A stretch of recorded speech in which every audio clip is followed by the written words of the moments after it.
నాకు ప్రేమ నచ్చదు. I just hate love. ఇంకోసారి నా దగ్గరకు వచ్చి ప్రేమ ప్రేమ అన్నావనుకో, సూసైడ్ కమిట్ చేసుకుని నా చావుకి నువ్వే కారణమని లెటర్ రాసి చచ్చిపోతాను. ఇంకా లైఫ్ లో ఎప్పుడూ నీ ఫేస్ నాకు చూపించుకో ప్లీజ్.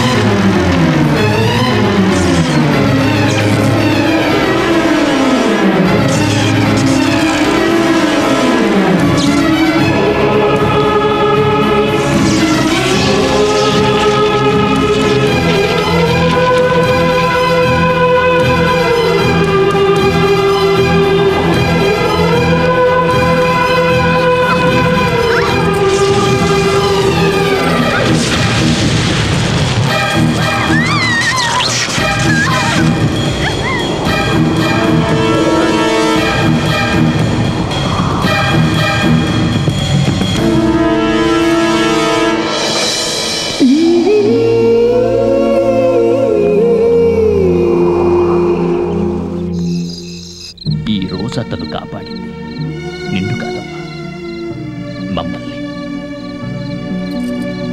అవునమ్మా, నువ్వు లేకపోతే మేము బ్రతకగలవా?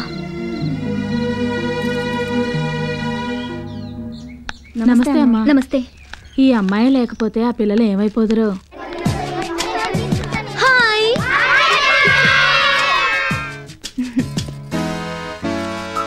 నీకు ఇప్పుడు ఎలా ఉందిరా? చాలా బాగుందక్క. నువ్వున్నావుగా, నాకే కాదు మా అందరికి చాలా హ్యాపీగా ఉంది. మెడిసిన్స్ అన్నీ ఉన్నాయా? ఏమన్నా తీసుకురావాలా? అన్నీ ఉన్నాయమ్మా. ఓకే. ఆయా వస్తున్నానమ్మా. పూజ చేయించాను, ప్రసాదం పిల్లలకి ఇచ్చే. అలాగే అమ్మా. అక్క అక్క, రేపు దుర్గా బర్త్డే. అలాగా? Advance happy birthday. రేపు నీకు మంచి గిఫ్ట్ తెస్తానే. అక్క అక్క, నాకు చిరంజీవిని చూడాలని ఉందక్క. చిరంజీవినా? అవునక్క, నాకు చాలా ఇష్టం. తీసుకురాలేవా? చిరంజీవి చాలా బిజీ కదమ్మా. తప్పకుండా నేను నెక్స్ట్ బర్త్డేకి తీసుకొస్తాను. అప్పటి వరకు నేను బతుకుంటానో లేదో తెలియదు కదక్క. ఎవరు చెప్పారా నీకు? నీకేం కాదు. అక్క, నాకు కృష్ణ చూడాలని ఉంది. వాళ్ళు కూడా బిజీయేనా? వాళ్ళెంత బిజీ అయినా తప్పకుండా మీకోసం నేను తీసుకొస్తాను. ఓకేనా? థాంక్స్ అక్క. సరే, నేను రేపు మళ్ళీ వస్తానే. మీరంతా అల్లరి చేయకుండా ఉండాలి. Okay, bye. అమ్మా, వీళ్ళ కోరికలు ఎలా తీరుస్తావమ్మా? అదే నాకు అర్థం కావట్లేదండి. సరే, వెళ్ళొస్తానండి. అలాగేనమ్మా. Shankar Dada, Shankar Dada, Shankar Dada MBBS. Shankar Dada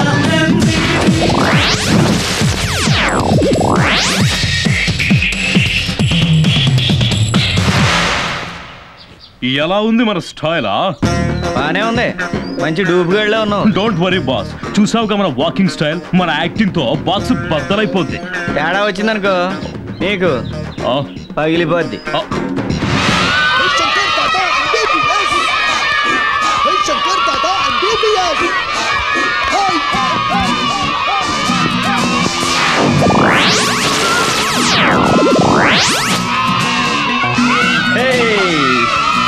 okay okay okay okay okay పిల్లలు, మీ ప్లేస్లో కూర్చోండి, పోండి.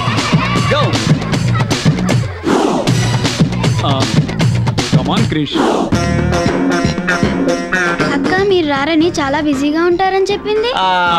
యాక్చువల్లీ మేము చాలా బిజీగానే ఉన్నామమ్మా. రాజమండ్రి, మార్టూరు, చిలకలూరుపేట, విజయవాడ, గుంటూరులో రికార్డింగ్ డాన్స్ ప్రోగ్రామ్ అదే షూటింగ్ క్యాన్సిల్ చేసుకుని మనం ఇక్కడికి వచ్చేస్తాం కదా. అంటే అక్క, మీరంతా కూడా మమ్మల్ని చూడాలనుకుంటున్నారని చెప్పింది, అందుకే ఇలా వచ్చేసాం. ఏం Chiranjeevi? You are right mister Krish. అవును క్రిష్, నువ్వు హిందీ వాడి కదా, తెలుగు ఇంత బాగా ఎలా మాట్లాడుతున్నావు? అంటే బాబు, వీడు తెలుగు డబ్బింగ్ క్రిష్ అనమాట. అవునా? అంతే కదా. పిల్లలు, ఇప్పుడు అంకుల్ ఠాకూర్ సినిమాలో పెద్ద డైలాగ్ చెప్తాడే, అది చెప్తాడు. చెప్పరా? అరే రై, అది 4 పేజీలు పెద్ద డైలాగ్. అది చెప్పాలంటే నా వల్ల కాదు. కావాలంటే ఇంద్ర సినిమాలో షార్ట్ కట్ లో మొక్కే కదని పీకేస్తే పీక కోస్తా. పెద్ద కటింగ్ ఇచ్చావు కదరా, చెప్పరా? చెప్పరా బాబు, వాళ్ళు నా మాట వింటలేదు. పిల్లలు, అంకుల్ ఠాకూర్ సినిమా తర్వాత చాలా సినిమాలు చేశారు కదా, డైలాగులు మర్చిపోయాడు. ఇప్పుడు ఇంద్ర సినిమాలో నుంచి కుందనాల బొమ్మ ఈ పాటకి వీణ స్టెప్ వేస్తారు. వీణ స్టెప్పా? ఒక వీణ స్టెప్ వేస్తే చాలమ్మా. మరి వీణ లేదుగా? ఇక్కడ ఉందిగా వీణ. వద్దులే, దాంతో వీణ స్టెప్ వేలాను, మామూలుగానే వేస్తాను, చూసుకో. వేసుకో. అది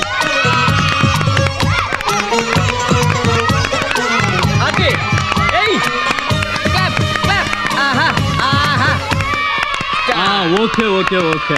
అరే పిల్లలు, నేను వీణ స్టెప్ వేస్తే చూసి ఆనందించారు కదా. ఇప్పుడు మన కృష్ణంకుల్ సినిమాలో లాగా గాల్లో ఎగరడం, చెట్టు మీద నుంచి చెట్టు మీదకి జంప్ చేయడం చేస్తాడు, చూసి ఆనందించండి. జంప్ చేయాలా? అలాగే బాగుంటుంది. జంప్ చేయాలరా? పేమెంట్కి వస్తావుగా, నొక్కేస్తానా ఇయ్యాల. ఓకే ఓకే ఓకే ఓకే అలాగే. ఒక్కసారి చప్పటి కొట్టండి అమ్మా.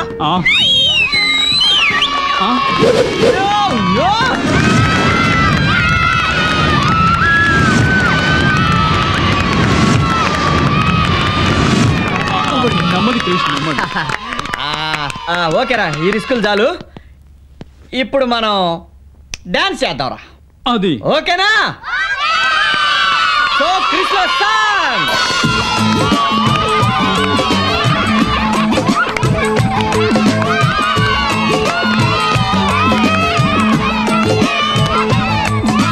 కథ వింటావా? ప్రేమ కథ ఒకటుంది,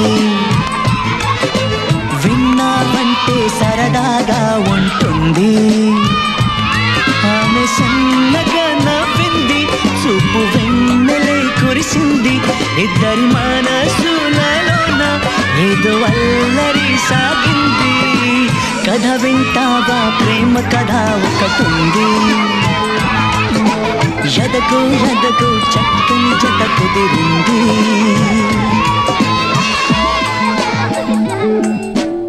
థ్యాంక్స్ అక్క, చిరంజీవిని కృష్ణ తీసుకురాలేవేమో అనుకున్నాను. అక్క అక్క, వాళ్ళు నిజంగా చిరంజీవి క్రిష్ కాదని మాకు తెలుసక్క. అయినా మేము చాలా బాగా ఎంజాయ్ చేసాం అక్క.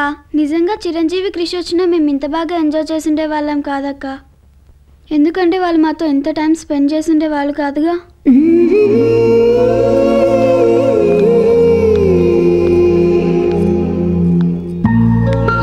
చాలు చాలు.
అదే మౌత్ ఐ లవ్ యూ అని చెప్పారు అనుకోండి. బాయ్.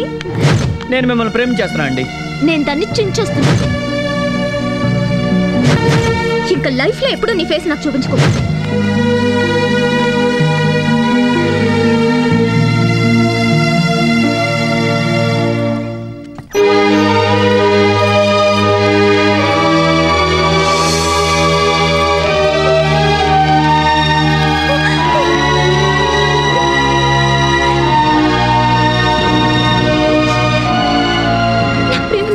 తీస్తుందంటే బతకడం కోసమైనా ఐ లవ్ యూ చెప్పేదాన్ని.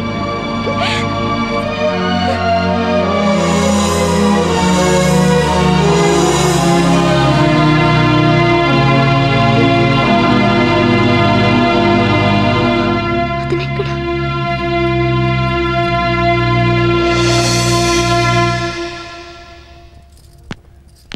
ఏంటండి వెళ్ళిపోతున్నారు? నా మొహం మీకు చూపించొద్దన్నారుగా, మిమ్మల్ని బాధ పెట్టడం ఇష్టం లేక. తెలుసో తెలియక మిమ్మల్ని ప్రేమించాను. ఎంత కాదనుకున్నా మర్చిపోలేకపోతున్నాను. ఎందుకంటే నాది ప్రేమే కదండి. ఇందాక మీరన్న మాట గుర్తొచ్చి ఒక క్షణం ఆ శవం నేనైతే ఎంత బాగుండు అనిపించింది. నేను ఎప్పుడూ మిమ్మల్ని అలా చూడాలనుకోలేదు. అసలు ఏం జరిగిందంటే నిజానికి నేను రైల్వే ట్రాక్ పక్కగా వెళుతూ ఉంటే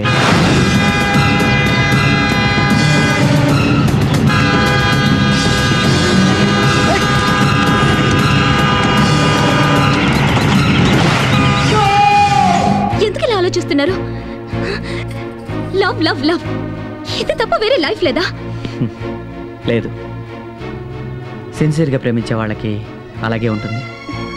ప్రేమించు ప్రేమించు అని వెంటపడే మీరు అసలు నేను ఎందుకు ప్రేమించట్లేదో తెలుసుకునే అవసరం మీకు లేదా? నేను ప్రేమించడం మా నాన్నకి ఇష్టం లేదు. ఇది నేను కాలేజ్కి వెళ్ళి మొదటి రోజు మా నాన్న నాతో చెప్పారు. ఆయన నా మీద పెట్టుకున్న నమ్మకాన్ని నేను పోగొట్టుకోలేను. ఎందుకో తెలీదు, ఆయనకు ప్రేమే పెద్ద శత్రువు. ప్రేమ పేరుతో జరుగుతున్న ఇన్సిడెంట్స్ చూసి ఆయన భయపడుతున్నారు. అందుకే బాధ్యతగా నన్ను ఇలా పెంచారు. కానీ మీరేమో ప్రేమించకపోతే చనిపోతానంటున్నారు. మధ్యలో నేను సఫర్ అవుతున్నాను. నాది ప్రేమించే వయసే. నాకేం 60 ఏళ్ళు లేవు. ఐ లవ్ యూ చెప్పడానికి ఒక్క క్షణం చాలు. కానీ దాన్ని కాపాడుకోవడమే చాలా కష్టం. మనకి మనమే ఐ లవ్ యూ చెప్పేసుకుని ఎంజాయ్ చేస్తూ సినిమాకి షికార్లకి తిరగడం కాదు. మన కోసం బాధపడే వాళ్ళ గురించి ఆలోచించాలి. మీ గురించి నన్ను 20 ఏళ్లుగా పెంచిన మా నాన్నని వదులుకోలేను. సారీ అండి, మిమ్మల్ని చాలా ఇబ్బంది పెట్టాను. మీ ప్రాబ్లం ఏంటో నాకు అర్థమైంది. మీ నాన్నగారి ప్లేస్లో నేను అలాగే ఆలోచిస్తాను. ఏ తండ్రి అయినా తన కుటుంబంలో తన కూతురికి మంచి భర్త కావాలని, కుటుంబానికి మంచి అల్లుడు రావాలని కోరుకుంటారు. అలాగే మీ నాన్నగారు కోరుకుంటున్నారు. ఆయనకి నేను నచ్చే విధంగా మీ నాన్నగారిని నేను ఒప్పిస్తాను. ఇంపాసిబుల్. ప్రాక్టికల్గా వచ్చేసరికి చాలా ప్రాబ్లమ్స్ ఫేస్ చేయాలి. ప్రేమ వద్దన్నందుకే మీరు ఎంత స్ట్రగుల్ పడుతున్నారు. ఫెయిల్ అయితే మీరు తట్టుకోలేరు. ఎందుకు చెప్తున్నానో అర్థం చేసుకోండి. అర్థమైంది. మీ నాన్న ఒప్పించాలి, అదేం పెద్ద సమస్య కాదే. మా నాన్నగారు ఎవరినో తీసుకొచ్చి ఇతన్నే పెళ్లి చేసుకోవాలి అంటే అతన్నే చేసుకోవాలి. అలాంటిది నా ప్రాణాల్ని కాపాడిన వ్యక్తి, నన్ను ప్రాణంగా ప్రేమించే మీరే నా భర్త అయితే నాకు సంతోషమే. సరే ఒప్పించండి, కానీ ఓ కండిషన్. మా నాన్న కొంచెం కూడా హర్ట్ అవ్వకూడదు. అది నేను తట్టుకోలేను. నువ్వు ఊరుకో, నువ్వు అలా ఉంటే నేను తట్టుకోలేను. సో దీన్ని బట్టి నాకేం అర్థమైందంటే, ఇన్నాళ్ళు లవ్ చేసినందుకు నీకోసం కష్టపడ్డాను, ఇప్పుడు మీ నాన్న ఒప్పించడానికి కష్టపడాలి. సో అమ్మాయిని లవ్ చేయడమే కాదు, వాళ్ళ అమ్మా నాన్నను కూడా బుట్టలో వేసుకోవాలి. అది కాన్సెప్ట్, అంతేగా?